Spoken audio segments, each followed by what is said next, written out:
Hi, everybody. I'm Steve Paikin. Welcome to the 2022 Ontario Election Leaders Debate. Good evening. I'm Althea Raj. Steve and I will be your moderators tonight. The parties and the television consortium that organized tonight's event agreed to the format and the rules. And the speaking order has been decided by a draw. Just before we begin, we would like to acknowledge that this studio is located on the traditional territories of the Haudenosaunee, Huron-Wendat, and the Mississaugas of the New Credit.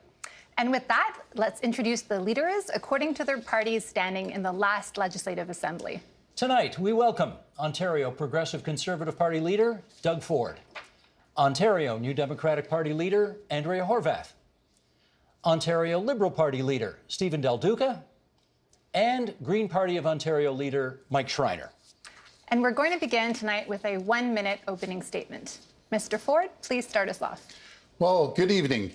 It's a pleasure to be here tonight, and thank you for joining us. Friends, I'm excited about the future of Ontario, but it's up to each of us to roll up our sleeves and get it done.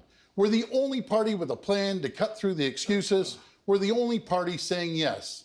We're saying yes to rebuilding our economy with better jobs and bigger paychecks. Yes to building highways and key infrastructure like 413 and the Bradford bypass. We're saying yes to keeping costs down and putting more money back into your pockets. We've already scrapped the license fees, and we scrapped the tolls, and we're cutting the gas tax. We're saying yes for working for workers by getting more people in the skilled trades and manufacturing. And we're saying yes to keeping our economy and our province open today and for the future. Friends, let's say yes, let's get it done. Thank you, Mr. Ford. Ms. Horwath. Thanks. Good evening, everyone, and thanks for joining us tonight. I'm sure this is not the most fun thing you'll ever do on a Monday night, but because you're joining us, it shows that that you care and that this election has a lot at stake. So my message to you tonight is a pretty simple one. There's hope. There's hope that together we can fix the things that matter most to you. We can make sure our healthcare system is there when you need it, and that we clear the backlogs and get people's wait lists down. We can fix long-term care, get the care back in and the profits out.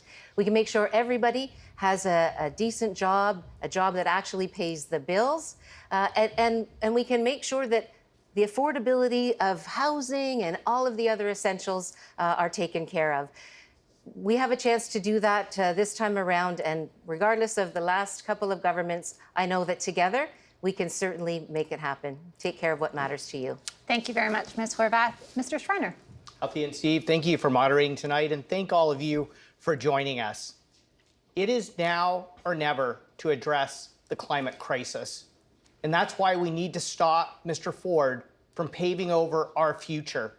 We need affordable homes, not expensive highways that will primarily benefit a few wealthy land speculators and make life more expensive for the rest of us. We need to stop the license plate gimmicks supported by the NDP and Liberals that will drain billions from healthcare, education, and housing.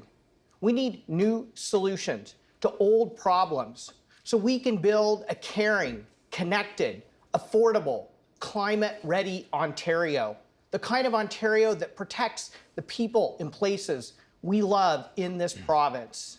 We can act now to build the future you want. And that's what Ontario Green MPPs are ready to provide the leadership at Queen's Park. Thank you, Mr. Schreiner. Mr. Del Duca. Well, thanks very much. Good evening, Ontario. Thank you so much for tuning in. The past 4 years have been really, really tough. And while I know Ontarians are strong and resilient, so many are still suffering in this province. You think about students forced to learn through screens, being isolated from their friends, seniors who are so concerned about ending up in for-profit long-term care, and the cost of everything going up for virtually everybody. Let's face it, the Ford Conservatives have walked away from their responsibility to lead and left you to fend for yourselves. And that's not good enough. Right now, they want to build a $10 billion highway, the 413. It's going to make a few of their donors wealthier. It's not going to do anything for you. Tonight, I'm going to focus on the Ontario Liberal plan to make your life more affordable if you're buying meals, taking public transit, or paying your rent. We're going to protect our seniors at all costs. We're going to bring back an optional grade 13, and we're going to repair our schools. There's a choice in this election. Let's make our province truly a place to grow. Thank you, Mr. Del Duca. Just before we dive into questions, a quick word about format here. There are 4 main subject areas for debate tonight. The leaders will each have the chance to state their positions on the question, and then we're going to have one-on-one debate, followed by an open debate among the 4 of you. Now, Althea and I have been asked to enforce the rules, which means, leaders, you've got to stick to the allotted time that you've been given, and you can't all yell at each other all at the same time. They will cut the mics in the control room if you do that. That's the one complaint I hear from people more often than anything else. There are people timing each of you in the control room, so we will do our best to make sure that everybody gets equal time. The leaders were asked not to bring cheat sheets, props, or briefing books so that this could be an unscripted conversation. Again, the speaking order was determined by a random draw, and the first theme tonight is the economy. Every poll, leaders in this campaign says that affordability is the top concern of voters. So let's start with something simple. What would you do to make life more affordable for Ontarians? Ms. Horvath, you got the first 45 on this. Thanks, Steve. It's certainly an issue that I keep hearing about no matter where I go in Ontario. People are very worried about what the future holds. Young people are giving up hope that they'll ever buy their own home. Renters are worried about the cost of rents going up. Everyday folks in this province should be able to afford everyday life. And so our plan does a lot of things to help with that. Not only make sure that we address rent controls in this province and make sure people can afford to buy their own homes, but also relieve some of the expenditures that people now are paying out of their pocket. We'll also be making sure we have a $20 minimum wage in this province, getting gas prices into a place where people can afford them by getting Ms. the... Horvath, thank you. Okay, I'm Lots sorry. of time to Thank pick you. up on this in a moment. Stephen Del Duca, Absolutely. you're Thank you. next. This is such an important point. You know, every single Saturday morning, I go out to the local grocery store and buy the groceries for my household. So the prices that you see going up in your day-to-day lives, that's something that everyone across this province experiences. Earlier today, standing with members of the new Ontario Liberal team, I signed the affordability pledge that we put forward. 19 specific ideas that will save you real money and make your life easier and more affordable. For example, buck a ride province-wide, $1 transit fares right across this province for municipal and for provincial transit systems. We're going to take 8% off prepared meals under $20, and we're going to give our most vulnerable seniors a $1,000 top-up on their old age security pension while we bring back rent control. These are just some of the ideas in our plan. Very good. Mr. Ford, you're up next. Well, thank you so much. You know, the economy means absolutely everything in this election. Folks, you're going to have a clear choice. You're going to vote for parties, all 3 of them, that want to hike your taxes, bring back the license plate stickers, and increase the gas tax. All 3 of them want to do that. I'm cutting the gas tax. I'm getting rid of the license plate stickers, and we're getting rid of the Del Duca wind tolls that they put on. We're going to make sure our economy thrives. Under the previous government, we had lost 300,000 jobs. We have gained 550,000 jobs with 338,000 in the waiting. We brought back the auto sector. We're going to be the capital of electric vehicles anywhere in North America. All right, thank you, Mr. Ford. That's time right now. We'll have more time, obviously, to get into this. Mr. Schreiner, you're 45, please. Yeah, affordability is the #1 concern people talk to me about, especially housing affordability, which has gotten so much worse under the current government. A whole generation of young people are wondering if they'll ever be able to afford to buy a home. That's why the Ontario Greens Masterclass Housing Affordability Strategy is about getting speculation out of the marketplace so first-time home buyers have a level playing field. You know what, Mr. Ford, if you want to make transportation affordable for people, let's get big oil out of people's pockets. You can save $2,000 a year driving an electric vehicle. So let's make it affordable for the average person to own them. And when it comes to food prices, why would we pave over the farmland that feeds us? Let's grow food locally and let's make it affordable for people at the grocery stores. Thanks, Mr. Schreiner. The format now calls for direct one-on-one debate between 2 of you, and then we'll do the same thing again with another 2 of you in a moment. Stephen Del Duca and Doug Ford are in this first round. Mr. Del Duca, what do you think of his plan? Well, first of all, I heard Mr. Ford speak just a moment ago. Again, it sounds like he's reading the script from 4 years ago, trying to fight the 2018 election all over again. Ontarians face new challenges in part because he's walked away from his responsibility to lead, and new challenges, of course, because of COVID. We are in the midst of an affordability crisis, which is exactly the opposite of what Mr. Ford and his team said they would solve 4 years ago. That's why earlier today, I signed the 19-point affordability pledge for you. It's going to bring down the cost of transit. It's going to bring back rent control. We're going to boost the minimum wage and build in a real living wage. We're going to help seniors. We're going to do all of this and more in our fully costed and forward-looking plan. It's a plan you can count on. That's why I was proud to sign the pledge earlier today. This has to be more than just about empty words and slogans that you hear repeatedly coming from Mr. Ford and his team. People are hurting right now in this province, and Mr. Ford wants to act like he can skate right past that. Okay, like COVID never happened and the affordability crisis Let's doesn't give him a exist. chance to respond. Mr. Ford. Well, Mr. Del Duca, I just want to remind you, under yourself and the former Premier Kathleen Wynne, you destroyed this province.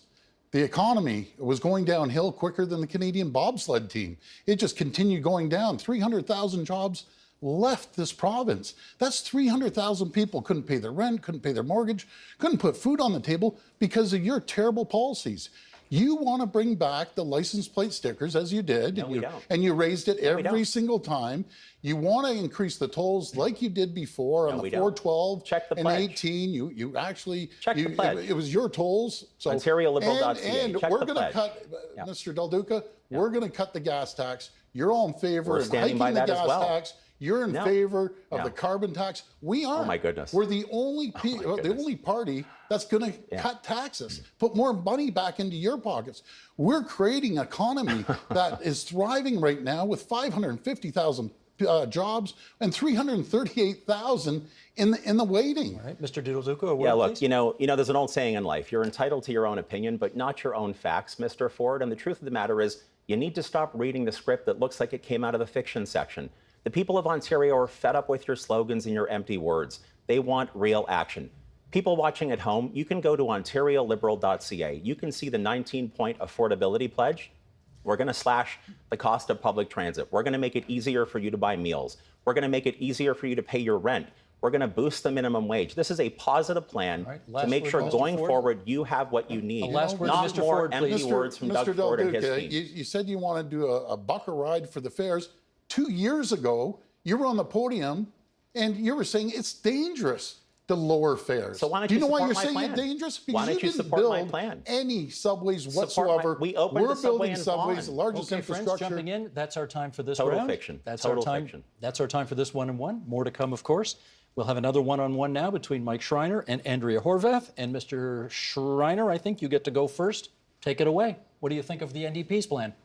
Well, first of all, one of the affordability concerns that doesn't get talked about enough in this province is how the affordability crisis is affecting the most vulnerable. You know, Mr. Ford's license sticker gimmick disproportionately benefits households who can afford to own lots of cars. Doesn't do anything for a family that can't afford a car. The kind of family that might be on Ontario Disability Support Payments or Ontario Works, which Mr. Ford has frozen their rates. The Ontario Greens put forward a clear plan to double ODSP rates and Ontario Works so we don't force people to live in legislative poverty. And I'm happy that Ms. Horvath listened to the fact that we were fighting for the most vulnerable in this province and amended the NDP plan.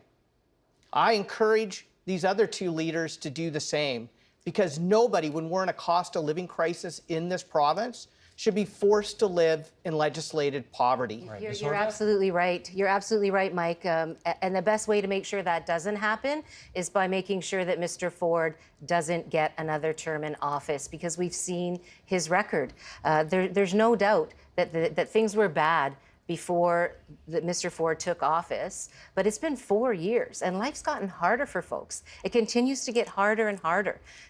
People are worried that their kids are going to have to move really far distances if they're ever going to be able to own their own home. But in most cases, we're seeing kids staying at home even longer in their parents' houses. And now that's not good for young people, and it sure isn't good for their parents, is what they tell me. So the cost of housing, getting rent control back into Ontario, getting the big oil companies under control by outlawing the gouging at the pumps, which we know is is about to happen because there's a long weekend coming up.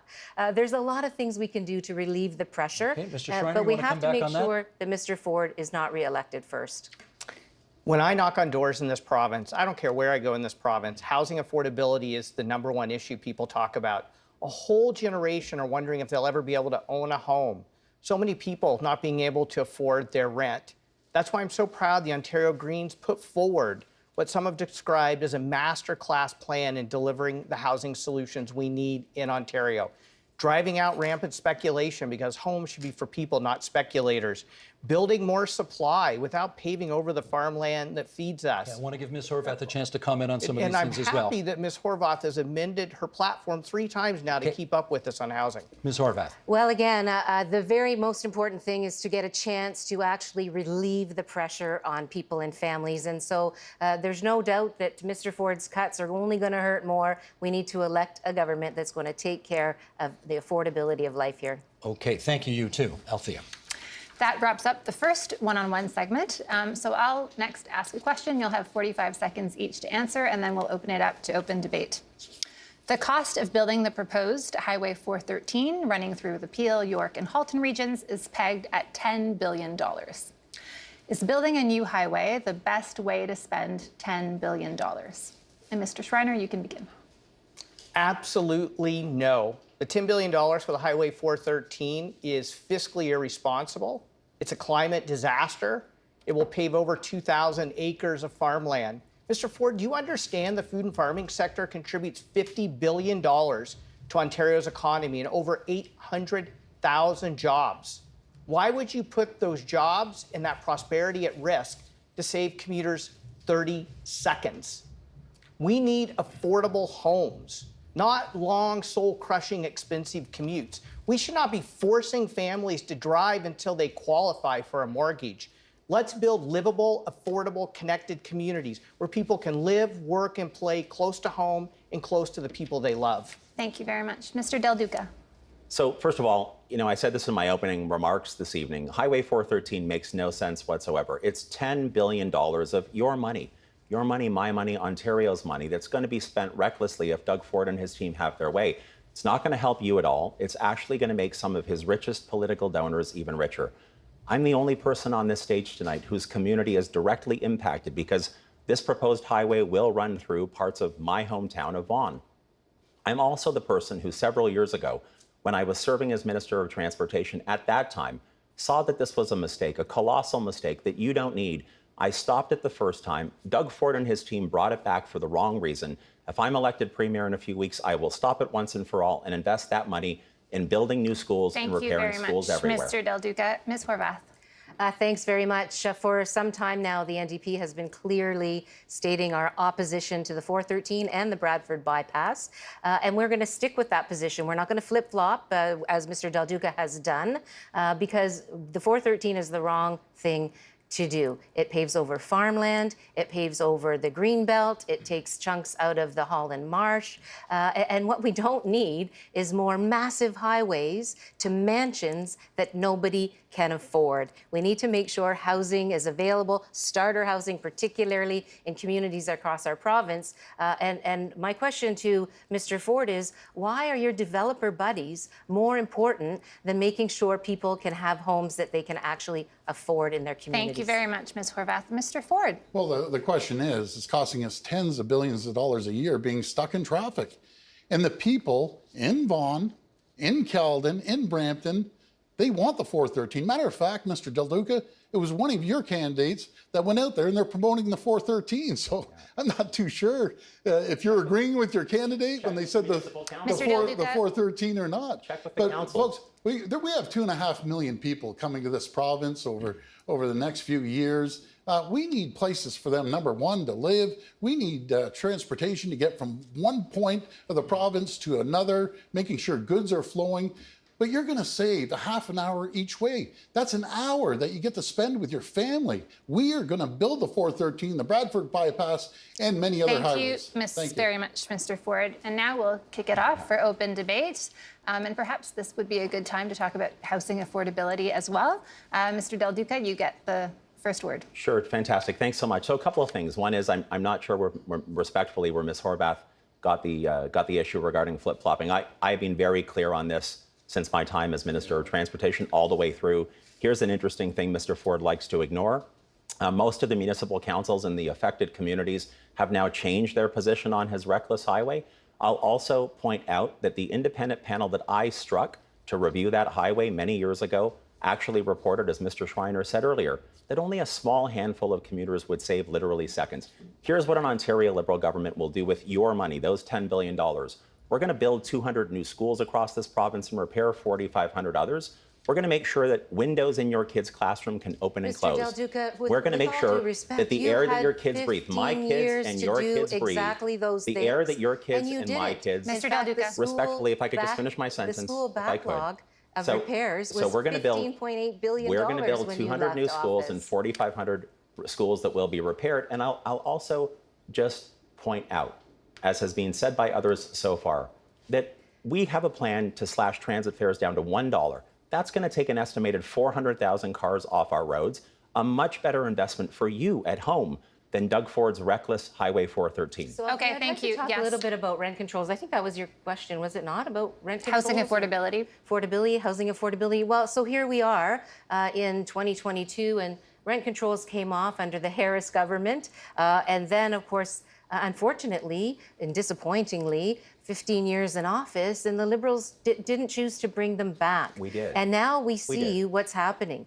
We have a situation where renters are getting increases of like 30 and 40%. How can anybody be expected to come up with that kind of money? So yes, rent controls will come back under an NDP government. They should have never been taken off, nor should it have been a status quo with the Liberal government. But there's more to it than that. There are everyday expenses that people need to be able to afford, and people need a wage that you can pay the bills on. Mr. Ford took $6,000 out of minimum wage workers' pockets, and now he has Bill 124, a low-wage policy that not only affects workers in the public sector, but now it's spreading into the private sector. And people are on strike for good wages because Mr. Ford's buddies figured out that he's setting a stage for a low-wage economy. And so we have LIUNA on strike. We have carpenters on strike. We have drywallers on strike. Let Mr. Ford come in because he wanted to address your point. Economy, Okay, well, Mr. Ford.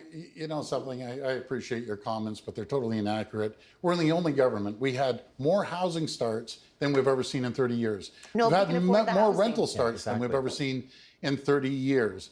You know, Ms. Horvath and Mr. Del Duca and Mr. Schreiner, I'm the only one that wants to build. Story. There isn't any building or question any is building who you- development that but Mr. you Ford, aren't the- against. the question You is, vote who do you no want to build against for? Absolutely You don't want to build for everything. hardworking families in know the province. You want to line the pockets of your political you donors. want to talk about the hardworking do. men Mr. and Del women Duca, that build? let him finish. You know, Ms. Horvath, for years, the union supported you. Well, guess what? The Boilermakers don't support you. LIUNA doesn't support you anymore, and the electrical workers don't support you. You've lost touch. You're out of touch with the hardworking men and women. I think you need to look in the mirror, Mr. province. Ford. When Who's out of the touch is- trade who's unions out are of touch supporting is a us for the premier first time, who's they know in we're it. going to get it done, Okay, who's out of and touch we're is going a to spend premier money on who's in it. infrastructure. Please, That's why they're let supporting Mr. us. Schreiner. They don't I think I need believe a in you little any bit of time longer. here. In it for his You- buddy. I think I need a You've little lost time the here. That's what it's all Mr. about. Ford says he wants to build. His own budget predicts that housing starts this year will actually be 13,000 homes less than last year. Exactly. What he wants to build is he wants to build a fiscally and environmentally reckless highway. Not only is this highway wants to build a bank 413 account for his and buddies. Bradford That's what he's bypass building. bad enough, but then he rerouted the highway just to be able to support a few additional land speculators who are going to get even wealthier off of this highway, putting it through a more even reckless environmentally path. The Bradford bypass. When a golf course donor said, hey, we don't want it through our golf course, he rerouted it around them. He will roll out the red carpets for the Amazons of the world and the big box stores of the world. But when it comes to supporting local farmers, he'll pave over their farmland, hurting our economy. When it comes to protecting us from we had an flooding endorsement from and the the farmers. climate change, That's the he'll difference. pave over the wetlands that clean our drinking water and protect Mr. us. Schreiner, if it was up to you and up to the three of you, you wouldn't build nothing. You would I'd rather build transit. protest. I'd build you'd rather transit. protest I'd build housing. Than I'd get build the roads built. the I'd build highways public infrastructure. So, I'd listen, built schools. I just want to be clear. I'd build hospitals. I just You want to don't be like clear. I building want to be anything. clear about something here this evening. 4 years ago, Doug Ford stood on a stage like this one. He looked into the camera and he said to the people of Ontario, if elected premier, he would make it cheaper and easier for you to buy a home. And since that point in time, the cost of a house in Ontario has climbed by nearly $500,000. The Ontario Liberal plan will build 1.5 million new homes, all forms of housing, right across this province over 10 years. We will bring back real rent control in this province to help renters. We're going to make sure that surplus provincial land gets unlocked, and everything that we sell on those lands will go to first-time home buyers who Doug Ford has abandoned for 4 straight years. Mr. Del Mr. Duca, Ford you say cared you want to about make it housing affordable. affordability, You want to he hike would up the actually toll build roads, affordable which you did. homes. You want to hike up the gas taxes. You're 100% you're with the still carbon making it up. tax, which will be Mr. Ford, another 10 Mr. cents, Ford, you which is also a major promised issue. hydro rates And you would want to go bring down. back the Okay, license plate promised. stickers. Thank you and very wanna charge much. people. We're going to cut it off there. Thank you very much. Nobody can understand you when you're all talking at the same time. We're going to change topics. Healthcare. As you know, health is the largest chunk of the Ontario provincial budget. Yet, patients continue to endure very long wait times. There are calls for more doctors, for more nurses, for more hospitals. How will you meet these needs? And are you opposed to the expansion of for-profit private healthcare delivery? Again, you have 45 seconds, and Mr. Del Duca will begin with you. Well, I suspect, like most Ontarians, I was shocked back in February when Doug Ford's hand-picked health minister said that his government would actually relieve the surgical and diagnostic backlog, which is at an epic level right now, by inviting the private sector, private hospitals. Those were the words that she used to come in and help clear the surgical backlog. An Ontario Liberal government will focus on building up public health care. We'll clear the surgical and diagnostic backlog within 2 years by investing $1 billion in new money to make sure that our operating rooms are running 24/7 and on weekends and evenings, that MRIs and CT scans are also boosted. We're going to bring 100,000 new healthcare workers online within 6 years, and we're going to do it within the public system by scrapping Bill 124 and truly valuing our frontline healthcare workers. Thank you very much. Ms. Horvath. Thanks, Althea. You know, the backlogs in surgeries are really hurting people. I met a woman not too long ago who has a knee surgery. She has to have both her knees done, and she's on a long wait list. And she's at the point she can't even go up and down her stairs anymore. And now she's looking to see whether she can afford to buy a new home in this housing market. We do need to clear those surgical backlogs, but we know that our hospitals were on their knees prior to even Mr. Ford taking office. But then he started cutting in healthcare the minute he got elected, and then we had COVID. But privatization is not the answer. And New Democrats have always stood against privatization, notwithstanding that both Liberals and Conservatives brought privatization to home care and long-term care. We'll take it out. Thank you very much, Mr. Schreiner. The key to expanding healthcare capacity in this province and addressing the real wait times that people are experiencing is to invest in people. Nursing vacancies have doubled over the last 2 years. We're now short about 30,000 nurses. And when they're overworked, underpaid, and disrespected by their government through wage freezes, it's hard to recruit and retain nurses. So let's end the wage freezes that are wage cuts. Let's actually invest in ensuring that we have publicly funded, publicly delivered health care. Let's put people before profits when it comes to long-term care. And let's ensure that mental health is health by funding the mental health system we need through OHIP. Thank you very much. Mr. Ford. Well, when we came into office, our healthcare system was broken. You know, it was on the brink. It was already stretched to the max. And we inherited hallway healthcare, very, very clear, and everyone knows it. Our hospitals were crumbling for decades from a lack of investment. Even your Minister of Health said you starved the healthcare system. You stopped talking to the doctors. You know, we have a great relationship with the doctors and right across all healthcare workers, but we're investing back into healthcare with record numbers. We're investing over $40 billion in new hospitals, 50 projects right across every single region. We're hiring 8,000. We've already hired 8,600 Mr. Ford, healthcare I'm sorry, workers. I'm going to have to cut you off, but you can continue talking about your record and the face-to-face. First, though, we'll go to Ms. Horwath and Mr. Del Duca. Ms. Horwath, you can kick us off. Thanks so much. There's no doubt that our healthcare system is in a shambles, but it is that way because of years of squeezing hospitals by the Liberal government, and people deserved better than that. The hospitals were on their knees when COVID hit. The Liberal government gave us hallway medicine, but of course, Doug Ford's cuts just hurt more. They make things worse and not better. That's why we need to invest in our hospitals. We need to scrap Bill 124, make sure that we're respecting those healthcare workers who we call heroes and then we treat like dirt, Mr. Ford. So we need to do that. We also need to get internationally accredited nurses and doctors on the front lines on our healthcare system. I met a doctor not too long ago. She lives in Buffalo. She lives in Fort Erie, and she's accredited from somewhere else, from another part of the world. And in Ontario, in Fort Erie, she cannot practice as a doctor every day. She crosses the border to Buffalo and works as a doctor. So we need to fix a broken system that's been broken for a very long time, get people return and recruit and retain healthcare workers, treat them with respect, get rid of Bill 124, scrap Doug Ford's low-wage policy, and really start providing the kind of services that people need. With more funding, 24/7, we can clear the backlog of procedures. So, look, there's no doubt about the fact that there is a really, really brutal backlog that we have both in surgeries and diagnostics in this province right now. When I said in my opening remarks tonight, people are still struggling. That's why it's so important that there's a forward-looking and fully costed plan that will address those needs. This is not an abstract talking point for me. You know, a couple of years ago, respectfully, Ms. Horwath, a couple of years ago, my mom fell and broke her hip. And I have to tell you, though she got good care at the local hospital in York Region, it was so tough for our family and for her to navigate that system. It's only gotten worse over the past couple of years, talking about the surgical and diagnostic backlog. That's why the Ontario Liberal plan will invest $1 billion over 2 years so that we have MRIs and CT scans that are running full tilt, so that we have operating rooms that are operating on weekends, evenings, all the way through to clear that backlog. Because right now, if you need prostate surgery in this province, only 30% are able to get it on time. That's not good enough in a province like ours.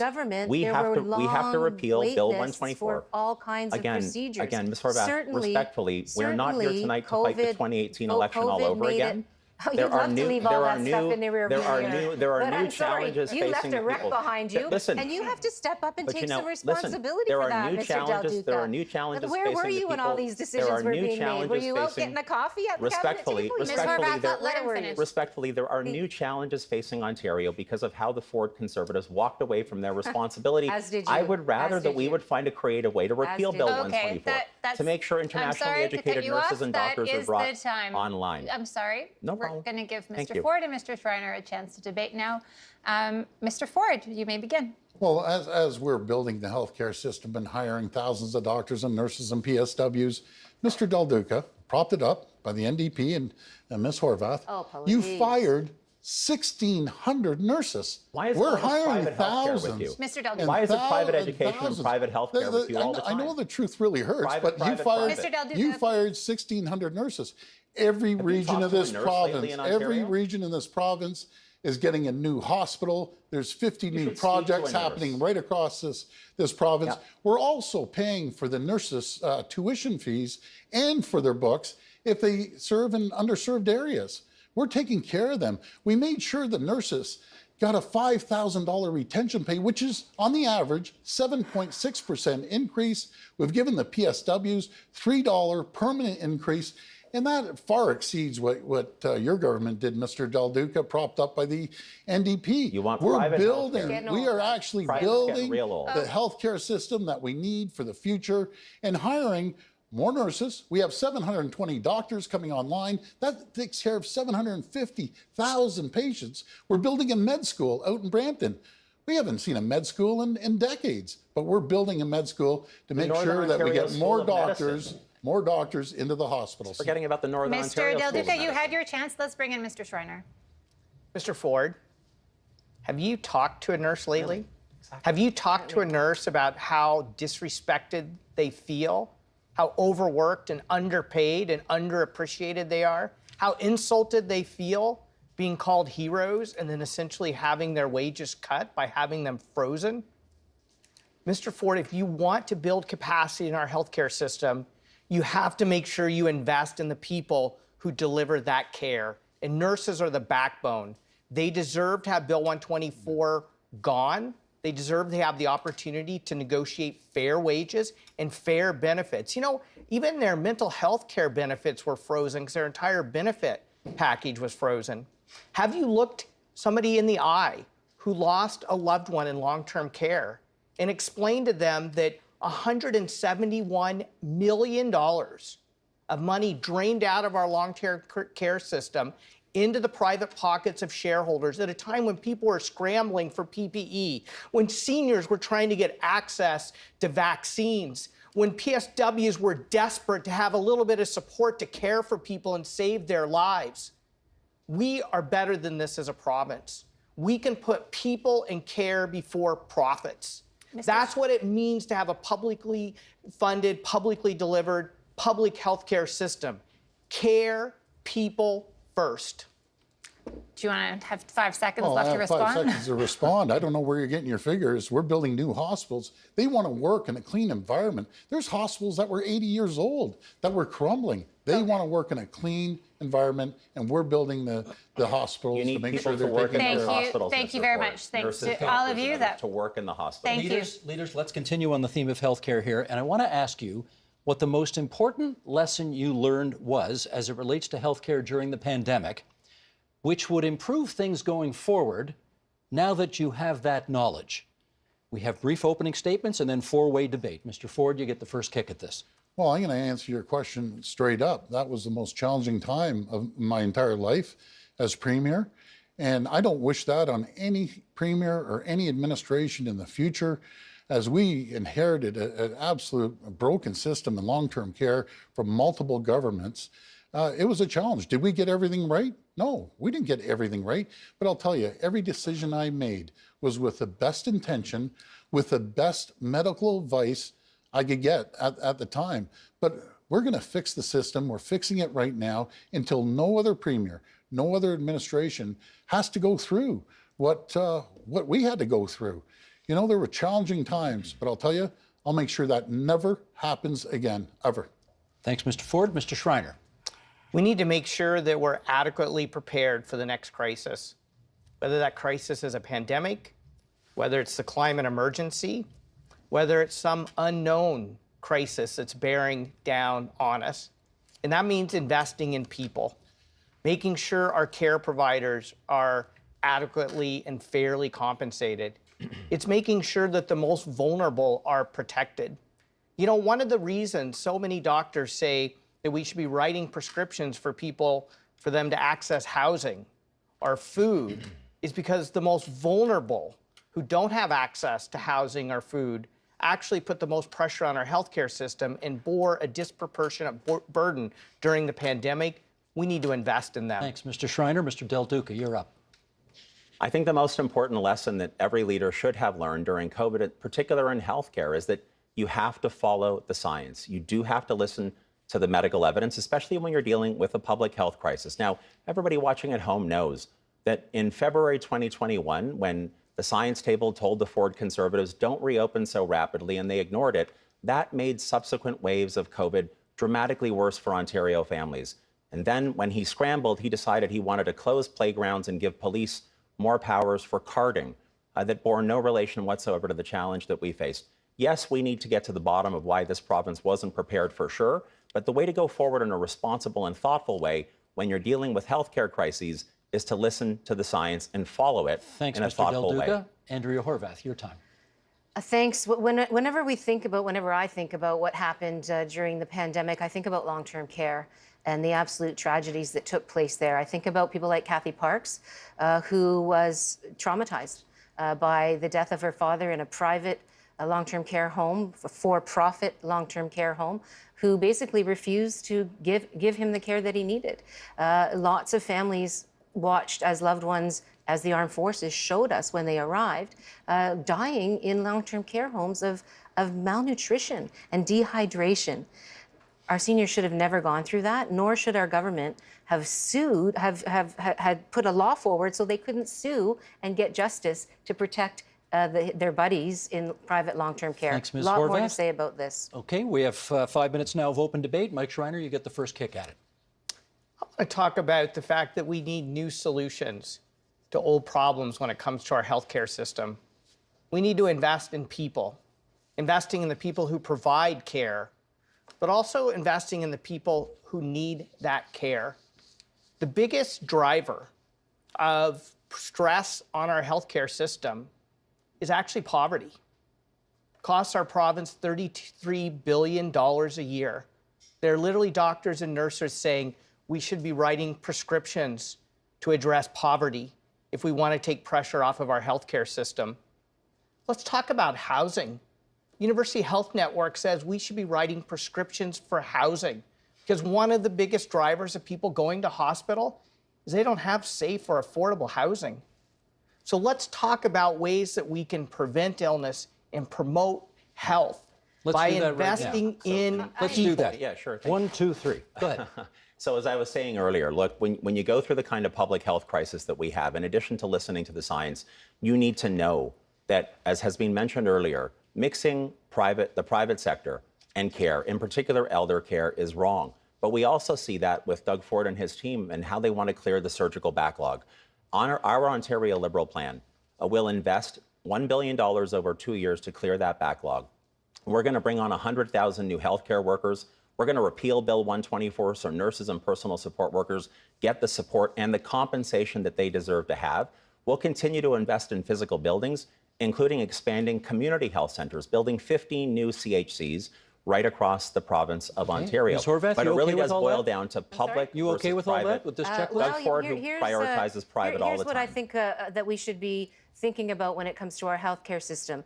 We saw what happened with COVID-19. We should have learned a long time ago that you can't squeeze hospitals. You can't fire 1,600 nurses like the Liberals had done. If I was in charge during the COVID-19 pandemic, I would have made sure people had paid sick days to prevent the virus from spreading. I would have taken care of the kids in schools, made the classrooms smaller to avoid the spread of back into community. I would have made sure that an iron ring was put around seniors in long-term care. How shameful that there was no protection for seniors in long-term care. And instead, this government protected their buddies by preventing them from being sued. Let me get Mr. Ford to comment on that. Hang on, we should let him, you've that, made an allegation, we should let him respond to that. Mr. Ford. I'll tell you, one of the biggest challenges when they first started was the PPE.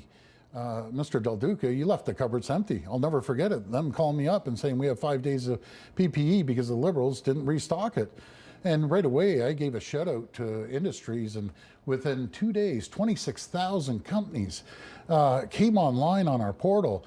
And now we'll never rely on any other jurisdiction, any other country in the world for PPE. 3M is manufacturing millions and millions of N95 masks. We have surgical masks, we have gowns, we have face shields. Okay. We Who have else was everything it? that Stephen will Del never Duca? have to be in that position there was a ever comment here. again. Hang on, And Stephen Medline. Stephen Del Duca first. Stephen Del Duca. There was a criticism there. Look, there's no doubt in my mind the people of Ontario have an exceptional capacity to rise to the occasion of a challenge. But I want to understand better. I think people at home do as well. Why, when the science table told you in February 2021 to not reopen so rapidly, why did you choose to do so? And then why did you tell little kids like my own daughters that they couldn't go to playgrounds and that police should have more power to trample on charter rights indiscriminately? Why was that your solution in the midst of that moment of crisis?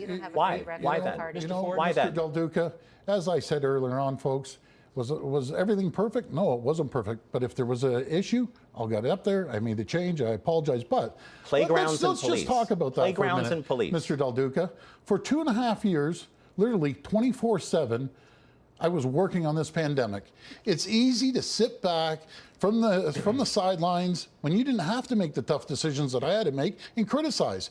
You have the easiest job if you Mr. just Ford, sit there and criticize. Mr. When Ford, you have to make the respectfully, tough Mr. Ford, decisions, Mr. I'll Ford, make sure respectfully, no- this is the no job future that you signed premier- up for 4 years I will- ago. You know You something? asked for people to And I- support you and I- 4 you know years something? ago. You ran to be premier. Mr. You must Del Duca. accept Gentlemen, responsibility. very good. That is You've right- both made that your is points. right at the core. Calm down here. That You've is both right- made your that is points. right at the core of the Can I job please that you have signed up for. we need the last 25 seconds. job that you Mr. ran Del for. Duca. Oh my goodness. Mr. Del Duca, please. us to Can I please? You ran for the job. Excuse me. Can we please save 20 seconds for Andrea Horvath to respond? So I did want to say that one of the things we have to acknowledge is that there's still a lot of people suffering from COVID in terms of mental health challenges, people that lost their businesses.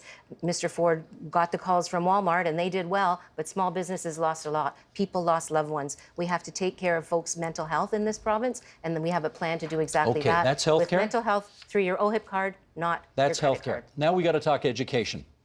The province's 2 million elementary and secondary students have been through an unprecedented last 2 years. I don't have to tell any of you. Can we get opening statements from the four of you on what you would do to improve education in Ontario? Opening statements, then we'll get into more debate. Mike Schreiner, you get to go first here. We need stability and more investment in public education. I mean, our students have been through 2 tough years with the pandemic. But I want to remind everyone it's actually been 3 years of instability, because a year prior to the pandemic, thank goodness, students and educators fought back against Mr. Ford's efforts to increase class sizes and bring on mandatory learning. If the last 2 years have ever taught us anything, it's we need lower class sizes and no mandatory online learning. So let's make the investments to lower class sizes. Let's make the investments to ensure that our students learn in classroom. And let's make the investments to deal with the repair backlog. Mr. Ford wants to build a highway. Greens Okay, want Mr. to Schreiner, fix schools. that's time. Doug Ford, your chance is next. Well, the purpose of our education system to make sure we prepare the kids for the jobs when they get out of school, jobs of the future. And we changed the curriculum to make sure that we focused on financial literacy until kids can understand how to create a budget, how to look at a mortgage. You know, we need real life and job skills when they get out until they have the upper hand. They have the best jobs and the best ability to go out there and fill those jobs. We're short 338,000 jobs right now because we've created the environment for the economy to be thriving right now. But we want to make sure that the kids understand the opportunities out there. And again, no matter if it's coding, mathematics, engineering, Okay, Mr. that's Ford, what we're focusing. More time jobs to of the discuss future. in a moment. Mr. Del Duca, your time. There is perhaps no other place where Mr. Ford's record has been more appalling than in publicly funded education. This is not spin. This is not some sort of script that he's reading that someone else wrote for him. This hits my household directly because my daughters attend publicly funded schools in our home community. The Ontario Liberal plan will bring back an optional grade 13. We're going to shrink class sizes to 20 for elementary and secondary, hiring 10,000 new teachers to make that happen. We are going to cancel Highway 413, as we said from day one. We're going to invest that in repairing and building new schools. 5,000 new special education professionals to help every child, yours and mine, be set up for success. Doug Ford does not value publicly funded education. Ontario Liberals do. Thanks, Mr. Del Duca. Andrea Horvath. Thanks very much, Steve. You know, the pandemic certainly was hard on kids and schools. I agree with what Mr. Schreiner has said.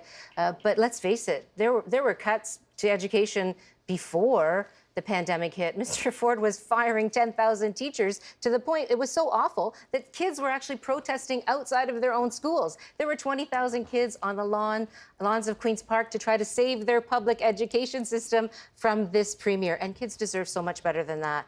What we've seen, of course, since COVID is a doubling down on the lack of commitment to public education. Kids are in classrooms with mittens on and coats in the wintertime. There's a repair backlog. We have to address all of those things and make sure Thanks, our class Ms. Horvath. sizes are smaller. Thank you very much. Now we do one-on-one. This is Stephen Del Duca and Mike Schreiner's turn. So, gentlemen, over to you. You get the first word. So as I was saying just a moment ago, you know, when I think about what's taken place in my own household over the past 2 years, as my daughters, who are in grade 9 and grade 5, have struggled, like kids right across this province, forced to learn through screens. By the way, as was pointed out a second ago, Mr. Ford wants to continue with mandatory online learning. Ontario Liberals will get rid of that. They were isolated from their friends. Their teachers, their frontline education workers were not supported. And as has been pointed out, this unraveling and undermining by the Ford Conservatives of public education started shortly after taking office. And why? Why? Because time and time and time again, the Conservatives, including this version under Doug Ford, want to emphasize private over public. Think about this for a moment. When schools like the school that my daughters attend were looking for rapid tests during COVID, we learned, as many public schools struggled to get those tests, that thousands of private schools were getting them with help from this government. That tells you all you need to know. Whether it's private hospitals or private schools, the Ford Conservatives cannot help themselves. Let's hear from Mike Schreiner. They want to privatize and put you and your families at Mr. Del risk. Duca, let's hear from Mike Schreiner. Yeah, absolutely. They want to put you and your families at risk. And the question is, what did we learn from COVID? And I'm going to ask Mr. Del Duca what he's learned from when the last Liberal government was in power. The repair backlog got worse. Matter of fact, it got billions of dollars worse. 227 schools were closed, mostly in rural communities. And many of those communities, the school was like the lifeblood of the community, especially in those single school communities. Teachers' bargaining rights were taken away. They took the government to court and won. And so I'm wondering, Mr. Del Duca, have you learned from what the last Liberal government did to public education in Ontario? In the same way we need to learn, in the same way we need, give me a second, please. In the same way we need to learn from the pandemic, I believe the Liberals need to learn from the lack of investment they made in public education the last time they were in power. Mr. Del Duca. Very proud to respond to this particular question again, because this one hits home for me. Again, I'm not talking in an abstract way. This is not a key message for me or a script written by someone else. This is literally about Talia and Grace, my daughters, and the 2 million kids who attend publicly funded schools across Ontario. I think Mr. Schreiner and I, we share a lot in common on public education. Can I just say, in 2018, when Liberals left office, there were actually more public schools in the province of Ontario than there were in 2003 when Liberals first came to office. Regardless, because I'm not here to fight the 2018 election over again, because kids like mine face new challenges in this province. That's why Ontario Liberals will cap class sizes, bring back the optional grade 13, and repair schools by canceling 15 Highway 413. seconds for Mike Schreiner, please. Yeah, the Ontario Greens will invest in public education. We will make the investments needed so your children thrive in public schools. All right. Thank you, gentlemen. We have our second one-on-one now, and it's Doug Ford against Andrea Horwath, or with Andrea Horwath, if you prefer. Mr. Ford, you get the first word. Well, we're going to invest in jobs of the future. As I said, there's nothing more than a parent wants than their kids to graduate, get a good paying jobs, and thriving sectors right across this province that they never had under the Liberals and NDP. The Liberals and NDP closed 600 schools. That's 600 schools were closed across the province. Just making it up. We're building 100 new schools. We're investing over $14 billion in creating an environment for kids to go into brand new schools with the greatest technology and the HVAC systems. That's what we're focusing on. We're getting our kids ready for jobs of the future, no matter if it's in the tech sector or the auto sector, that we're going to need a lot of jobs in the auto sector. Let's hear what Ms. Horwath has to say about that. Thanks so much, Steve. One of the things that Mr. Ford refuses to acknowledge is the cuts and the chaos that he brought to our public education system. That's why we saw kids protesting at Queen's Park and outside of their schools. And now after COVID, we know that parents want quality, well-funded public education, not online learning that Mr. Ford can then privatize. We have parents who have told me stories, people have told me stories, that their kids have actually lost their spark, that their personalities have changed. So we need to get our class sizes smaller. We need more teachers. We need more supports in our schools to help those kids to get back to where they should be. We should be investing in public education because kids deserve to be able to find their gifts and excel and go on to build a great life in this province.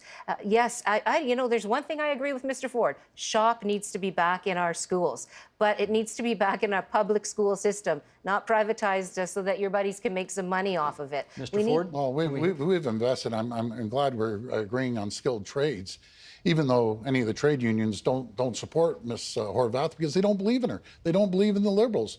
But we're investing $1 billion into the skilled trades. And we're starting in high school. It's absolutely critical that we get the kids involved at a very early age.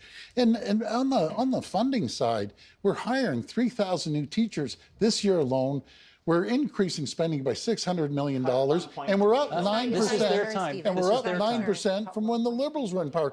But you know, folks, what I'm keyed on, making sure they have real life job skills when they get out of school, that they can find a good job, that they can find an affordable home, And the way that they live here and thrive. What you're missing is the way that they get exactly that. The way that they get exactly that is by having teachers in the classroom and the one-on-one support that they need and the mental health supports that they need to come through, to recover, I guess I'm saying, from what happened during COVID. But your cuts and your chaos destabilized our education system significantly. And ask any parent and they'll tell you the same thing. You can't cut to a better education system. You just can't. Okay, thank you very much. That's the end of this segment. Althea. Still on education, in some parts of the province, violence in schools is on the rise, with students bringing in weapons. Education workers also report an alarming number of violent incidents directed at them. What will you do to improve school safety? And we'll begin with Ms. Horvath. It's a really important question. I've been hearing a lot of heartbreaking stories around both of those pieces, violence in the schools and violence towards education workers. And we're not going to be able to fix what's broken in our schools with more cutbacks. We have to make the investments. We have to provide the supports. We have to make sure kids are able to get their needs met. I mean, we have a province that I don't know how somebody does this, but this government promised they were going to help kids with autism and then pulled the rug out from under those families and doubled the wait list. We need resources in our schools. We need supports for our kids, and that will help us to ensure that our classrooms are safe and that they're safe workplaces also for education workers. Thank you very much, Mr. Del Duca. It's a really serious problem. The classrooms that I visited, the classrooms that I hear about, the classrooms that my daughters attend, it's not like a generation ago when I was growing up. So we need to make the right kind of investments. So for example, in the most recent Conservative budget, when Doug Ford chose to cut $1.3 billion at this stage out of public education, that was a reckless mistake, The Ontario Liberal plan will hire up 5,000 new special education professionals. That's more than one for every school in this province. 1,000 new mental health professionals to help target at-risk youth in our publicly funded schools. And we will cap class sizes at 20 in both elementary and secondary to give teachers the support and the space that they need to do their job. Thank you very much, Mr. Del Duca. Mr. Ford. Well, we're going to work with the whole community. That's where you go right down to the root cause. Work within the community, work within the schools, give these kids support that they haven't had. And Mr. Del Duca, you mentioned about mental health. Our government has spent more on mental health in schools than any other time in Ontario's history. We increased spending by 420%. That's a massive amount. We're investing $3.8 billion into mental health, but we're going to be there to support the kids. We're going to be there to support the families, to make sure they don't have these challenges in schools.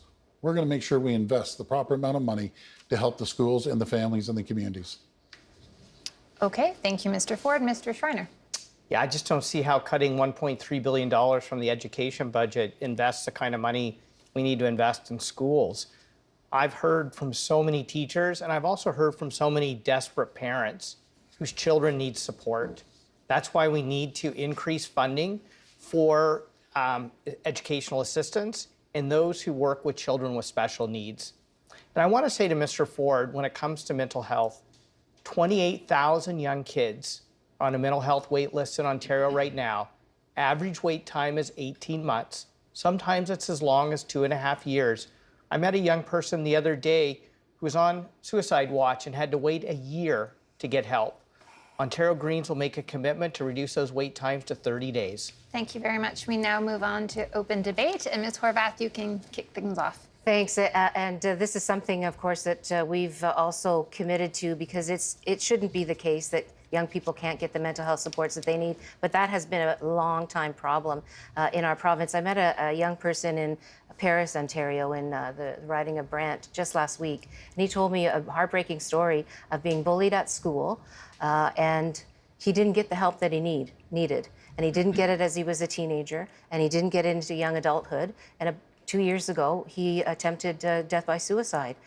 It was a heartbreaking story, and he talked to me about it because he wanted to be the voice of so many other people that are having that kind of mental health pain, and we need to address it. We need to make sure that we realize that mental health pain is just as serious as physical health pain, which is why we have a plan to get mental health services covered through your OHIP card, as I mentioned earlier. But cuts to education, my question to Mr. Ford is, who cuts education during a global pandemic? Apparently, Mr. Ford thinks that that's okay to do. And I think the rest of us disagree. Let's give a chance to Mr. Ford to respond, and then the others. Well, I'll just cut to the numbers, folks. Go online and look at our budget, and you can read our budget. billion. That we're actually, 1.3 billion. you'll find that they're misleading you.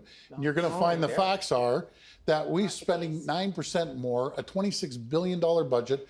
We're actually investing $14 billion into new schools.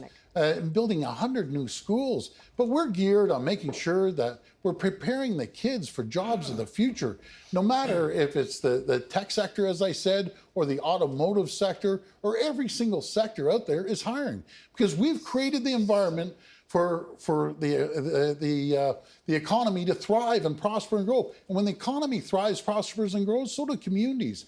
We're building new schools all over this province, folks. Thank you very much, Mr. Ford. Let's bring in Mr. Del Duca. Our kids out there to have the upper hand Again, when they apply for jobs. I said just a moment ago that classrooms today are an awful lot different from what they were like when I was younger, and I know from what Mr. Ford was younger. But when I listened to him talk tonight, and I listened to him talk about education over the past 4 years, it begs the question whether or not he's actually spoken to a teacher or a student or a parent outside of photo ops in schools. Actually, I have. Because if you have, you will hear about anxiety, mental health challenges, that feeling of abandonment, because you have cut, because you have undermined. But let me just also talk about post-secondary, the other part of education where there are serious mental health challenges too. When Mr. Ford came to office, he made it dramatically less accessible and far less affordable for young students to go to college or university in this province. Horribly backward economic policy. And yet he's here tonight bragging like he deserves a medal or a pat on the back about supporting public education. Your record on public education, Mr. Ford, is an embarrassment, and you should be ashamed of yourself for what you have done to kids across this province, like mine and the hundreds of thousands of others that just want a premier who understands that you have a moral obligation to get public health care right, and you, sir, have failed this province. Mr. Ford, would you like to respond? And then we'll give Mr. Schreiner a chance. Well, I'd love to respond. You know, I'm proud of our record on education. Matter of fact, I think we have the best Minister of Education we've ever had. He's invested billions of dollars to make sure he's getting the kids ready for jobs of the future. Under your administration, they didn't have to worry about jobs because you ran every single job out of the province. The 300,000 jobs left under your watch. You want to talk about embarrassment? You destroyed this province in every area, no matter if the economy, hospitals, long-term care. You destroyed this province by the NDP. Thank you very much. Mr. Schreiner, please come in. If Mr. Ford's going to talk about the jobs of the future, then why is he so actively hostile about the jobs of the future? The bottom line is climate action is job action. Over the next decade, 65 million jobs will be created globally in the new climate economy, worth $26 trillion. Is Ontario going to lead that? Are we going to create those jobs? Or is Mr. Ford going to continue to be active hostile to them? For example, renewable energy. He canceled all the contracts. That's where most of the energy investment is going globally. Ontario can lead. When it comes to retrofitting our homes, he canceled all the programs to help people save money by saving energy, that we could ramp up jobs for people in the trades and building construction sectors. When it comes to supporting local food, he wants to pave over the farmland that's actually going to grow that local food. Let's invest in the jobs of tomorrow. The Ontario Greens have made a commitment. free tuition for 60,000 young people to be trained up and receive apprenticeships in the fastest growing markets of the new climate economy. Thank you very And much, Mr. Mr. Schreiner. Ford Let's give the last word continues to be Ms. hostile to Horvath, it. I'm glad that that we're talking. You brought it back to education and started talking about what we need to do there. Under this government, we've had the only university that had to close its doors because he didn't want to fund them. That's a pretty shameful thing. We know that this government doesn't support public education. They don't support our post-secondary education system, and we have kids that are having debt the size of mortgages from their education. We can fix that. Okay, thank you very much for this segment. We're moving on to the theme of leadership. In Ontario, across Canada and elsewhere, politics is becoming more divisive and confrontational. Hate crimes are rising. What should be done to address this? Why are you the leader to foster unity rather than division? Mr. Ford, we'll begin with you. Well, I think in the past couple of years, if it's taught us anything, is leadership matters. And you know, during the pandemic, I had to work with 444 mayors and wardens that we got along very well. I had to work with 12 other premiers and a federal government of all different political stripes. But we all worked together. No matter if it was the pandemic or building the largest subway system anywhere in the country, or actually building electric arc furnaces in the Sault Ste. Marie and Hamilton in your own backyard that both of you voted against. That's like taking 1 million cars off the road. But we worked with the federal government. We worked with them to create a thriving auto sector in all different areas, no matter if it was Windsor or Oshawa or Oakville. Mr. Ford, I'm sorry to cut you off, Ingersoll. but you're out of time. Okay. Mr. Schreiner, your turn. We absolutely have to address the rising levels of hate in our society and the rising levels of toxic hyperpartisanship in our politics. And that takes strong leadership. It takes leadership that's willing to work across party stripes to get it done. And I believe that's the kind of leadership that I've brought to Queen's Park and that Greens have brought to provinces across this country, whether it's in British Columbia or PEI. I helped lead the first bill in Ontario history that all 4 parties supported. And I am going to work hard in this next parliament to ensure that we can get all 4 parties behind the Our London Family Act to combat Islamophobia. Thank you very much, Mr. Schreiner. Ms. Horvath. Thanks very much. I agree on the Our London Family Act. I was really honored to work with the National Council of Canadian Muslims after that horrifying terrorist attack that happened in London.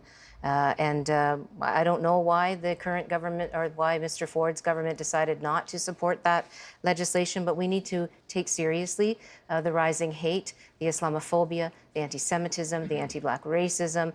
We see too much hate in this province. That's why we pushed the last government to put in place the Anti-Racism Directorate. We're going to have a minister responsible for anti-racism, and we're going to do the work necessary to reduce the hate, reduce the toxicity, and try to give people a good life here in this province. Thank you very much.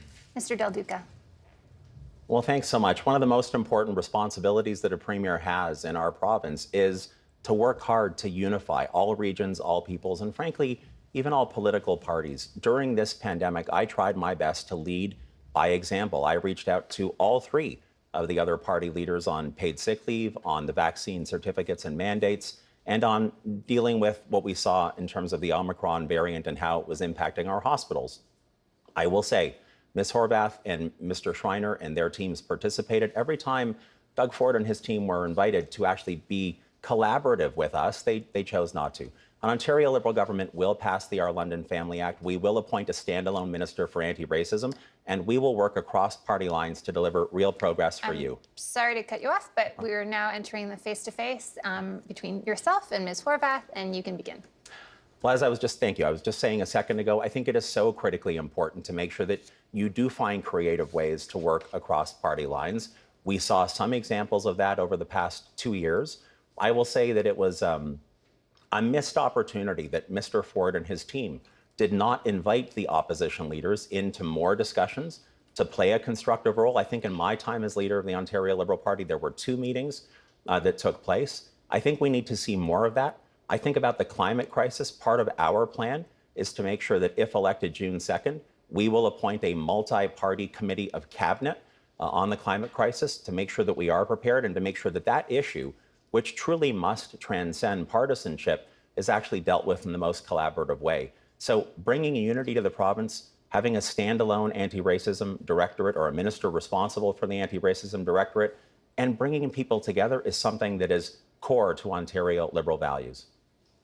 Thanks for the opportunity to respond to that a little bit. I spent a lot of time in the legislature when Mr. Del Duca's team was in office, and we tried very hard to get the Liberal government of the day to work with us to make bills better, but very rarely would we ever succeed in getting that level of collaboration. So it's great that Mr. Del Duca has seen the light as to how other parties can help make things better if they only, welcome the conversation. But we have some serious problems in this province when it comes to division. And we were able to successfully get the Liberals to put the anti-racism directorate in place, but Mr. Ford has defunded it for all intents and purposes. We need to be proactive. We need to make sure that we're doing everything we can to reduce the hate, to reduce the violence, and to make sure that people know that they're valued here, that they're welcome here, that we will protect them when they're, nobody should go into a masjid, their mosque, and have to look over their shoulder for fear that somebody's going to come in and start attacking people. Nobody should be worried. No woman should worry while she's walking down the street that somebody's going to tear her hijab off of her head. That's where things are at now, and in some ways, I think politicians have to be really, really careful about the role they play in fomenting hate and using dog whistle politics. It's really, really a problem. We should show that leadership. Thank you, Ms. Horvath. Let Mr. through our Del Duca. actions. Yeah, if I can just say, it's actually worse than they defunded the anti-racism directorate, the Ford Conservatives. They actually took that responsibility and lumped it in with the minister responsible for Ontario's prisons, which is a horribly backward way to view dealing with the anti-racism directorate, in my estimation. I'll also say that when our national capital was under an illegal occupation, the second largest city in Ontario, it took Mr. Ford days before he spoke out against the divisive scenes that we all saw in this province when statues like the Terry Fox statue were being desecrated by anti-vaxxers. That's not the kind of leadership that brings Ontarians together. Thank you very much. Mr. Schreiner and Mr. Ford, your turn. Mr. Schreiner, you can kick things off. Two of the biggest challenges we face right now in Ontario is the rising levels of hate and white supremacy in this province. It's unacceptable, and we all have to be unified in speaking out against it. But we have to go further than words, and we have to turn them into actions. That's why I'm asking Mr. Ford, will you support the Our London Family Act? Will the next Parliament have 4 parties that will get behind an act to bring in action to combat Islamophobia? Will you admit that it was wrong to eliminate the anti-racism directorate, bring it back, and properly fund it so we have concrete action to combat rising levels of anti-Black racism, especially and anti-Indigenous racism in our province? And when it comes to the climate crisis, will you stop dismantling climate action plans? Will you stop dismantling environmental protections that actually many of them brought in by previous Conservative governments? Will you actually restore the ability of independent science-based organizations in this province to protect people in the places we love, to adequately prepare us to be ready for the climate emergency that is bearing down on us right now? Give him a chance to answer. Mr. Ford. Well, Mr. Schreiner and my other 2 opponents here, make no mistake about it. We will not tolerate any racism of any kind in Ontario. Bottom line, full stop, you know it. We're actually putting millions of dollars of funding towards helping different communities in support to make sure outside of their mosque, they can have funds to have security there. But let me tell you something, Mr. Schreiner. There's a couple things we can agree on. You know, I'm not a big partisan guy. We get votes from the NDP, traditional NDP, Liberals, and PCs, and you're kind of the same. And what I like, at least Mr. Schreiner is honest and upfront. He says he's for higher taxes. He's for more regulations, and I just wish you'd rub off on your other two colleagues, because they're for higher taxes, and they're for a lot of regulations. But you know something, what I did enjoy when we went to Medline the in two of you had Guelph, your chance. we worked together, Mike. And you're that type of guy that you can put the political stripes behind you. We went out to Medline, a huge company out in Guelph. We cut the ribbon together. I can work with Mr. Schreiner, and I can work with all levels of government, all different political stripes, and I showed it to the country.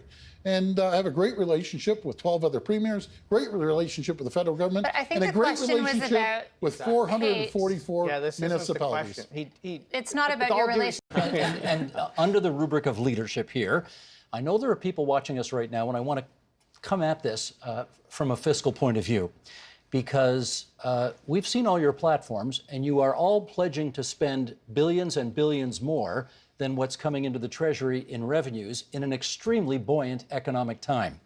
And my question, which I'm sure many people are wondering right now, is do any of you feel any obligation to be more prudent in your spending plans?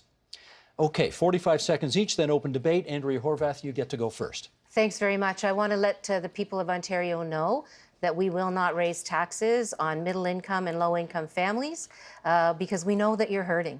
But what we will do is be responsible with the government's treasury and make sure that we're putting in place the things, fixing the things that are broken. That's the best way to say it. Fixing the things that are broken in this province, the things that matter most to you, like our healthcare system, like our long-term care system, like our education system, making sure people have good jobs that pay the bills.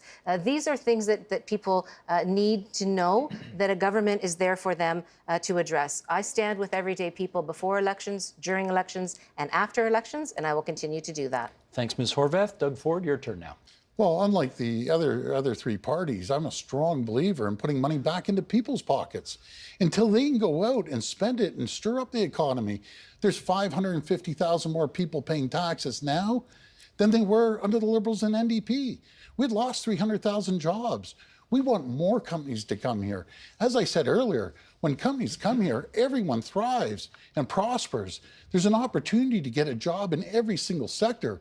I am a strong believer of getting better jobs and bigger paychecks, and that's what's happening right now. We're invested record amounts in infrastructure, $157 billion. We believe in building roads and building highways, building schools and hospitals to continue to make Okay, sure Mr. Ford, that thank you. Ontario That's your time. thrives. Mike Schreiner, you're up next. The COVID pandemic revealed the cracks in the foundation of Ontario, particularly our systems of care, and we can't simply pave over those cracks. We actually have to fix them. That's why we have to invest in people and expanding hospital capacity and putting people before profits in long-term care and making sure that our education system is shored up. And so I won't raise taxes on low and middle income folks. But yeah, I'm going to ask wealthier people in this province to pay a bit more so we can have the funds to fix the foundation. And so we can prepare for the next crisis, which is the climate crisis. I mean, people in Kenora are being evacuated right now due to flooding. We're having all these extreme weather events. We have to be ready for them. Okay, Mr. Del Duca, you're up next. Well, thanks very much. Look, I said earlier tonight that this election is about a choice. Governing is also about choosing. The Ontario Liberal plan that we put out a number of days ago is fully costed. You can see that we use the same fiscal anchors that the Financial Accountability Officer used, that the Auditor General validated. We anticipate being able to responsibly balance Ontario's books by 2026. But here's the important caveat. I will never cut and deliver chaos and havoc in public education, public health care, economic dignity and support for small businesses, elder care, and the fight against the climate crisis the way that Doug Ford has. So I believe in balance, moderation, and responsibility, but I will lead on those topics to make sure you have Mr. Del Duca, a thank province you. that is a place to grow. I'm going to suggest the following question to kick off this 5-minute debate period, which is leadership also means leading on the most existential issue of our time, which is climate change. And Mr. Ford, why don't you start off this 5-minute period with, do you think you've done enough to fight climate change? Well, right now we're at 94% clean energy, but I'm never happy until we hit 100%. But what we're doing, we're investing billions of dollars into jobs, long-term jobs that people will be able to have an income. We're changing lives in Windsor and in Oshawa and right across this province by attracting $14 billion of investment into electric vehicles. We have critical minerals up in the north, be it the graphite and the cobalt and the nickel that's going to build these batteries. It's going to come down through the supply chain into Hamilton in your own backyard that you fought against, changing over from coal plant to electric arc furnace. You've made an allegation. Hang on. Along with He's made Sault Ste. Marie, that's like taking 1 billion cars off Okay, the stand by. roads. You've made an allegation against her. We have to let her respond to it. Go ahead. Well, I think Mr. Ford just has a penchant for making stuff up again. That's what he does over and over and over. But this is the premier that basically had a tantrum and tore out EV charging stations when he first took office. He tore up green energy contracts when he took office. Now he's seen the light, perhaps. I somehow doubt it. But what I can say is that New Democrats have a very strong program. It's called the Green New Democratic Deal. We'll get emissions down by 50% by 2030. By 2050, we'll have a zero carbon economy, and we'll do it by making great jobs that help with retrofits, having the first youth climate corps ever in North America, engaging young people in not only tree planting but in mitigation. Okay, let me get Mr. Del Duca to have a chance on this one. Okay. Yeah, thanks very much. I mean, this is such a huge topic for current and future generations. I do have to say on the clean energy piece, because Mr. Ford made a claim just a second ago, because he and his team have no plan to deal with Ontario's clean energy needs over the next few years, we anticipate that he will see, or under his leadership, there will be a 600% increase in fossil fuel burning fuel to produce Ontario's electricity in the next number of years. This is what happens when you have leadership that doesn't have the capacity to lead. And can I just say, earlier in the debate tonight, when we were talking about leadership, Mr. Ford talked about how hard he's been working. There's just one thing that I do want to put out there. Over the past 2 years, what we have seen in terms of Mr. Ford's attendance at question period has been appalling. More than 82% of the time set aside for him to respond to the opposition parties, he's been absent. Now, if you're watching at home and you don't show up for work 82% of the time, I suspect you don't get promoted. In fact, you don't keep your job. Same thing if you're in school and you don't show up 82% of the time. We've got to be Only fair Mr. here. Ford We've got to be wants fair to here, not Mr. show Del up Duca. and get rewarded. We need to hear from Mr. Schreiner, and then Mr. Ford gets a chance to respond to that. Thank you. Let's be honest and let's be clear. The climate crisis is the biggest challenge we've ever faced. It's also a huge opportunity for Ontario to be a global leader in the new climate economy. But Mr. Ford, when he first came into office, dismantled all of Ontario's climate action plans. And then he started systematically dismantling environmental protections, many of them actually brought in by former Conservative governments, particularly Bill Davis. And he did it saying, oh, this is about cutting red tape. Well, I'm sorry. Protecting people from flooding is not red tape. Protecting the farmland that feeds us is not red tape. Mr. Ford's plans to ramp up gas plants will increase climate pollution by 300% in Ontario, undermining all the hard work we did on the coal phase out. He wants to build electric vehicles, but he doesn't want the average person to be able to afford them. Our plan will make electric vehicles, new and used, and e-bikes available for people because it costs you $2,000 less a year to fill it up. Okay, Mr. Schreiner, we need to give Mr. Ford a chance to respond to some of the comments that were made. Go ahead, please. Well, I appreciate the compliments from all three of them. Mr. Del Duca, first of all, I can't believe the gall. You were the one in your party sold one of our crown jewels.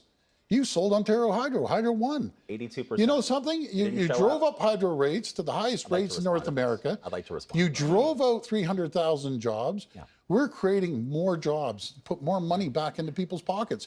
All three of you are about hiking up gas prices. Gas prices, people can barely fill their tanks right now. You're gonna all sit three of here you and defend want to big jack oil. up the gas prices. You're gonna defend I'm big lowering oil the when gas we're in a prices. climate emergency? I'm making sure You're that we're literally getting rid of the gonna tolls that defend you put big oil when on. we're in a climate emergency. And we're going to make sure we aren't bringing back that license plate sticker. Jumping in ever for a again. second here, because you made an allegation against Mr. Del Duca, he needs to respond. Yeah, look, I just have to say, Mr. Ford seems to be the only person on the stage that doesn't realize he's been premier for the past 4 years, because he continues to try to fight the 2018 election all over again. We know in Ontario today, many of you watching at home tonight are struggling. You are concerned about what's happening to your kids, to your parents and grandparents, to our environment, whether or not you're going to be able to ever afford a home. And Mr. Ford keeps dishing out empty words and slogans. By the way, slogans that other people write for him, instead of sharing what's in his heart and his head. And this is after he's been in the job for 4 years. When you don't show up for work 82% of the time, you lose your job. And tonight, Mr. Ford, Andrea, you should lose yours on June 2nd, and you will lose yours Andrea on June Horvath, 2nd. please. Last minute, Andrea. I understand why you don't want to talk about the 2018 election because you only retained 7 seats, and that's because you disappointed Ontarians. 15 years, and we had a sell-off of Hydro One. We had long-term care in an absolute I got no mess. time. Very The quick. gas plant Very quick. sell-off. I mean, the gas seconds. plant scandal, rather. 5 That's seconds. not leadership either, 5 Mr. seconds. Del Duca. Respectfully, Ms. Horvath. That's not leadership either. Respectfully, Ms. Horvath, every time you attack me, as you've done for a year, Doug Ford smiles. Progressives need real Okay, leadership. gotta go. And that's what Here's we're the thing, offering. friends, That's what we're friends, offering. here we We're the only go. ones that have That's the the end of the chance to open do that. debate here. We're going to try something a little different here before we go to closing statements, and that is, you've all had to make thousands of political decisions in your careers. I'd like to know which decision you regret the most. Mike Schreiner, you get to go first. 30 seconds here. Fire away. Oh my goodness. You know, I would say probably the one I regret was that I did not run in Guelph the first time I ran as leader. Even though it was a community I'd started a business in and had deep roots and a long-standing relationship with, I chose another riding to help out another one of our candidates. And that whole situation blew up in my face. Thank you. Mr. Ford, decision you regret the most. Well, it's probably similar to Mr. Schreiner's. I wish I would have run 4 years earlier. Then we wouldn't have to be dealing with all the mishaps that happened under the Liberal and NDP government. We'd be able to get so much further ahead, but right now, I would have to say that. Mr. Del Duca. You know, I think one of the things that's a challenge when you're serving in a government is that sometimes you don't always listen necessarily. I think this is true of every politician, every level of government. You don't always listen really closely, despite your best efforts, to what the people in your local community are telling you about whether they feel you're being responsive to their needs. It can be very easy to sort of fall into the trap of doing your best and not necessarily paying close attention. I think that was a really important lesson that I learned through 2018, which was not an easy year for me at a political or personal level. And that's something that stays with me as a lesson learned Thanks, for going Mr. Del forward. Duca. Ms. Horvath. Thanks, Steve. You know, my mom always taught me that if something goes wrong and you regret it, then you need to learn from it. You need to figure out why you regret it, why it didn't go the way that you want, and then do better. Learn from that mistake and do better. And I think a lot of parents told their kids that. And so I don't think about things in terms of regret. I think about things in terms of opportunity to learn and to do better for people the next time. Thanks, leaders. Althea. And now it's time for closing statements. And again, the order was decided by a draw. Ms. Horvath, we begin with you. Thanks so much. It's been my pleasure to chat with folks tonight and to talk to the other leaders. And thank you both, Althea and Steve. This election has a lot at stake. And what we need to do to fulfill a lot of the opportunities that we talked about tonight, all of that starts with defeating Doug Ford's government. There's really only one shot at this point in time to do that, and that's with the NDP. So I'm asking people this time, come together under the NDP so we can defeat Doug Ford and start fixing the things that matter most to you. Very much. Mr. Del Duca. Well, thank you so much for tuning in tonight. I hope you've enjoyed this clash of ideas, of the discussion about Ontario's future and where we go next. I said earlier tonight, I know that so many of you are struggling. I know that we are a strong and resilient people and we will get through this together. But I want you to know I love this province. It's where I've spent my whole life. It's where my wife and I, of course, are raising our daughters. And I want you to know that as Premier, I will work relentlessly for students, for seniors, for economic dignity, for a clean environment, for small business, and for our future. We will be a place to grow. Thank you very much. Mr. Ford. Well, tonight you heard very different visions of the future of Ontario. You'll have a very clear choice on Election Day. You can vote for any 3 of these parties, but I'll tell you, they're going to jack up your taxes like you've never seen, like they did before, and they're going to make life a lot more expensive. Or you can vote for the PCs that have a vision and have a plan to continue with prosperity throughout this whole province. Folks, I'm asking for your vote on June the 2nd. Let's get it done. Thank you. Thank you, Mr. Ford. Mr. Schreiner. We need a parliament that's going to meet the moment. We finally have a Green MPP at Queen's Park who's punched well above his weight over the last 4 years. And I need more Green MPPs from places like University Rosedale, Diane Sachs. By the way, Mr. Ford, you fired the wrong Environment Commissioner. I need people like Matt Richter in Parry Sound, Muskoka, because I wished I'd been there 4 years sooner. So we were more prepared for the crisis that's bearing down on us, the climate crisis. Mr. Schreiner, thank you very much. That is our time. Thank you very much, candidates. Doug Ford, Andrea Horvath, Appreciate it. Stephen Del Duca, Mike Schreiner. And a reminder, there are 10 days of advance polls starting May 19th, plus Election Day itself on June the 2nd. Go to the Elections Ontario website for more information on where and how to vote. That's right. Please vote. And thanks, everybody, for watching, and good night. Thanks, Andrew. Good night, everybody.